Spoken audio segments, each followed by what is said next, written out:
549 সেখানে আমাদের অতিথি গিটারিস্ট এবং আমার কিবোর্ড যে বাজে ইয়াং ছেলেরা।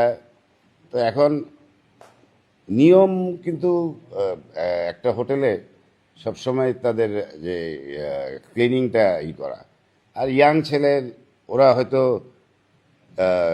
ক্লিন করে নাই, কিন্তু না করে এমন কিছুই, এটা এমন কোনো বড় বিগ ডিল না। কিন্তু এরকম হোটেলে অনেক অনেক সময় অনেক রকমের যেমন যদি কেউ যায় হোটেলে থাকে তো যে যদি নোংরা হয়তো এভরিডে পরিষ্কার করতে হয়, ক্লিনিংয়ের একটা বড় একটা ব্যাপার থাকে, তো সেটা হয়তো ওরা করে না। হ্যাঁ, বলো বলো।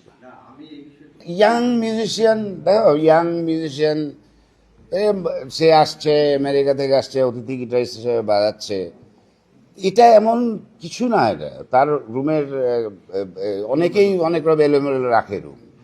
হ্যাঁ, সে ইয়াং মিউজিশিয়ান, এটা এত বিগ ডে। যদি 200 ইউরো যদি তোমার করে থাকে ওরা, এটা এমন কি ফাইন। অনেকে দেখা যায় যে রুমে সিগারেটও খায়, তারপর ফাইন দিয়ে চলে যায় 100-200 ইউরো দিয়ে বা ডলার দিয়ে, 500।